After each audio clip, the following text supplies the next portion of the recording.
کوئی آگے کر سکا نہ کوئی پیچھے کر سکا۔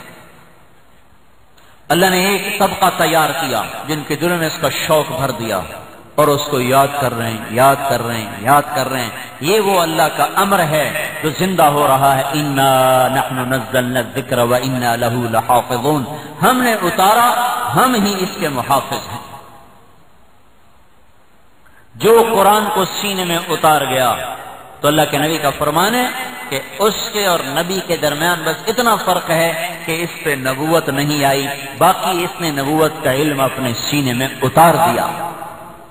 اور یہ قبر میں گیا تو منکر نکیر سوال کو آئے، ایک خوبصورت نوجوان درمیان میں آ گیا، وہ کہتا ہے پیچھے ہٹو، سوال کرنے دو۔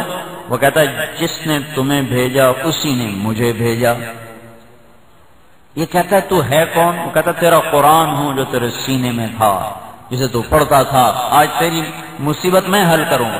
سوال وہ کریں گے، جواب یہ دے، سوال وہ کریں گے، جواب یہ دے، سوال ان کے، جواب اس سے پر چھا جائے گا، ایسے عذاب قبر کو نزدیک نہیں آنے دے سکتا۔ اور قیامت کے دن اللہ بلائے گا، آؤ بھائی حفاظ کرام، آؤ حفاظ کرام۔ اللہ کہیں گے اقرا، پڑھ، ورتق چڑھ، کدھر؟ جنت کی طرف، ورتل، خوبصورت آواز میں پڑھ، کما کنت ترتل فی الدنیا، جیسے تو دنیا میں پڑھتا تھا، فإن منزلتک عند آخر آیت تقرأها، تیرا مقام آخری جنت الفردوس کا وہ ہے جہاں جا کر تیرا قرآن ختم ہوگا، وہاں جا کر تیری جنت کا مقام ختم ہوگا۔ تو یہ عزت عظمت کل قیامت کے دن نظر آئے گی۔ بھائی میرا بیٹا کاروباری بن گیا، ایسا مینو کی نفع ہے؟ اولاد آج کل پوچھ دی کوئی؟ میرا بیٹا ڈاکٹر بن گیا، انجینئر بن گیا، تاجر بن گیا، اللہ رزق دے وے، اللہ عافیت ہر ایک دی اولاد نو دے وے، مینو کی نفع ہے؟ تو دی ماں نو کی نفع ہے؟ آج کل تک کمائیاں یہ ہو جائیں، پیو کتھائیں پتر کتھائیں، پوچھن جوگے بھی کوئی نہیں رہ گئے، مردیاں کوئی نہیں پوچھتا۔ لیکن اگر وہ قرآن لے جاندہ ہے، نمازی بن جاندہ ہے، دیندار بن جاندہ ہے، تو مرن تو بعد بھی کم شروع ہے ساڑھا۔ مطرف ابن شخیر فرماتے ہیں میں نے خواب دیکھا، قبرستان ہے، قبریں پھٹی، مردے نکلے اور کوئی چیزیں چن رہے ہیں۔ ایک آدمی جا کر ایک کیکر کے درخت سے ٹیک لگا کر بیٹھ گئے، یہ اس کے پاس گئے، کہنے لگے وہی کیا چکر ہے؟ وہ کہنے لگا ہم لوگ مسلمان جو پہلے مر چکے ہیں وہ ہیں، یہ کیا ہو رہا ہے کہ جو ہمیں رشتہ دار ثواب ایصال ثواب کرتے ہیں یہ وہ ثواب اٹھا رہے ہیں۔ کہتے تو کیوں نہیں اٹھا منا لیں چھو؟ اس نے کہا میرا پتر حافظ قرآن ہے، روز ایک ختم کر کے میں نے گھل چھڑ دا، میں نے چگنا پمدہ نہیں، میرے کو تھوک دا ہی آ جائے، میں لوڑے نہیں پمدی۔ اگر تیرا پتر کردہ کی ہے کہ میرے پتر تھی مٹھائی کی دکان ہے فلانے بازار ہے۔ اگلے دن صبح وہ وہاں پہنچا، دیکھا ایک نوجوان وہ اپنی مٹھائی بھی بیچ رہا اور ہونٹ بھی ہل رہے، کہ بیٹا کیا پڑھ رہا ہو؟ کہ جو قرآن پڑھ رہا ہوں۔ کتنا پڑھتے کہ جو ایک ختم روز کرتا ہوں۔ اپنے باپ کو جس نے میرے اوپر احسان کیا اس کی روح کو ثواب پہنچا۔ کئی سال گزر گئے، انہوں نے خواب دیکھا، وہی قبرستان، وہی مردے اس میں سے نکلے، چن رہے ہیں۔ جس آدمی کو دیکھا تھا ٹیک لگا کے بیٹھا ہوا ہے وہ بھی چنتا پھر رہا تھا۔ اب بات نہیں ہوئی، خواب بند ہو گیا، خواب ختم ہو گیا۔ آنکھ کھلی، صبح ہوئی، گئے سیدھے بازار، دیکھا تو دکان بند پڑی، کہ بھئی یہ دکاندار کتنے کہ جو فوت ہو گیا۔ وہ پیچھے جو سلسلہ تھوک کا جا رہا تھا وہ بند ہوا تو وہ بھی پرچون پہ آ گیا۔ تو اگر ہماری اولاد نیک ہے، کوئی ماں باپ اولاد کا رزق نہیں نہ بڑھا سکتا نہ گھٹا سکتا۔ بنی ہوئی جائیدادیں اولاد بگاڑ گئی اور بگڑی ہوئی جائیدادوں کو اولادوں نے سنوار دیا۔ دنیا کا سب سے بڑا فاتح جس کو دنیا چنگیز خان کے نام سے جانتی ہے، اس کا نام تھا تموجن۔ یہ بھوک کی شدت کی وجہ سے جنگلی چوہے مار مار کے کھایا کرتا تھا۔ جنگلی چوہے، جنگلی چوہے مارتے بھونتے کھاندا ہوندا ہی بھوک تو دنیا دا سب تو بڑا بادشاہ بنے۔ تو ہم اپنی اولاد کا رزق نہ بڑھا سکتے ہیں نہ گھٹا سکتے ہیں، لیکن ماں باپ کے ذمے ہے کہ اولاد کو مسلمان بنا کے مریں، اولاد کو نیکی پر ڈال کے مریں، اور ان کو ایسی راہوں پر ڈال کے مریں کہ مرنے کے بعد بھی ہماری زندگیوں، ہماری قبروں میں بھی ان کے خیر کے سلسلے جاری رہیں۔ میرے بھائیو، یہ خوشی ہم نے اس لیے کی، ہم تو جاہل لوگ، دیہاتی جنگلی لوگ ہیں۔ میں نے پہلی باری پتہ لگا سنو لوگ جنگلی کیوں مانے، ابا جی فوت ہوئے 1988 ایک بندہ آیا بوڑھا بالکل کوئی 85-90 سال، لڈن چو اٹھتے چڑھ کے آیا، 85-86 سال بلکہ 90 سال لڈن چو اٹھتے اتنے آیا۔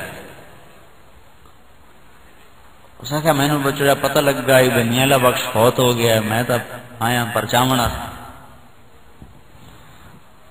اس اکدا کھولے اور کہا اے سارا جنگل ہوندا ہے، سارا جنگل ہے، میں اپنی اکھیاں نال شیر ویکھن، چیتے ویکھن، ہرن ویکھن، اسی تھوڑی مجھیاں توڑ راوی تائیں چراون جاندے ہوندے ایسے تے اس لیے ایو زمیندار ہوندا ہے مجھی چراونا تے انہاں دے دودھ پیونے، بس اور کوئی شے نہیں ہوندا۔ تو اے سارا جنگل ہے جنگل۔ اس دن مجھے پتا چلا کہ لوگ ہمیں جنگلی کیوں کہتے ہیں۔ جنگل کے اندر دیہات، زراعت، جنگل، بھینسیں، گائیں، بالکل بڈھو ہوئے، داڑھی منی ہوئے۔ میں کہا چاچا ہوں تو داڑھی رکھ لیں، میرا ایڈا بڈھو ہو گیا ہے۔ میں کہا پتر ساری ایسی چوریاں پہ کیتیاں چھڑتا گیا، پر کسی لوگ ککڑ ہونے لکا لیں گے، داڑھی نال پھٹی پہ تو کام بڑا پھڑا بڑا۔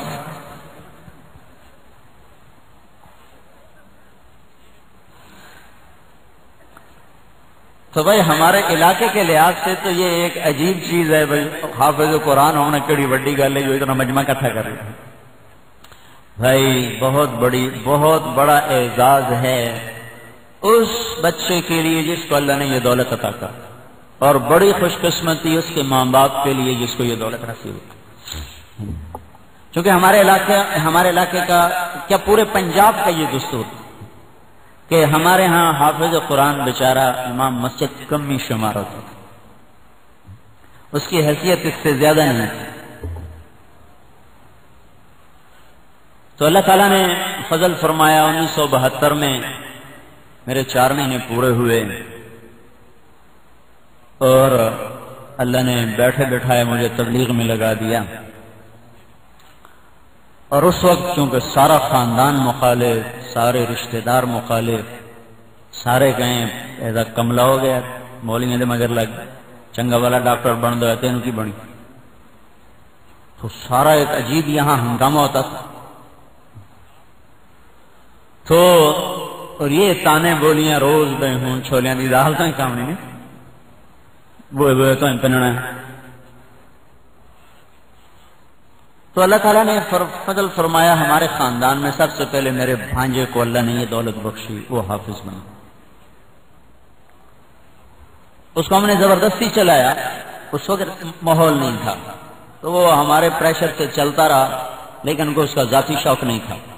بعد میں اللہ تعالیٰ نے اس کا رخ بدلا اور اللہ نے فضل فرمایا، نیکی کی توفیق بھی دے دی، قرآن بھی دے دی۔ پھر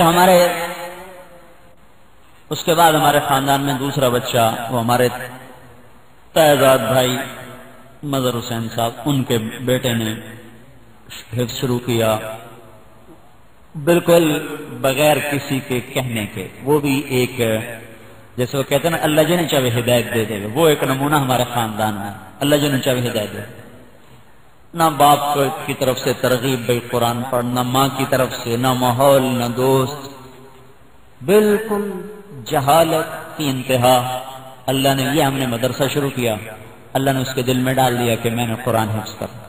اس نے اپنے شوق سے کیا اور محنت سے کیا، کوئی اس کو کہنے والا نہیں، کوئی اس کو شوق دلانے والا نہیں، اور کوئی اس پر پوچھنے والا نہیں تھا بھائی تو گیا مدرسے کی نہیں گئے، پڑھے کہ نہیں پڑھے، ناغتہ نہیں ہوا۔ اللہ کا غیبی نظام اپنا ساتھ۔ اس کے بعد ہمارے بچے نے کیا۔ تیسرا ہمارے خاندان میں ہمارا بچہ ہے یوسف، جس نے قرآن ختم کیا۔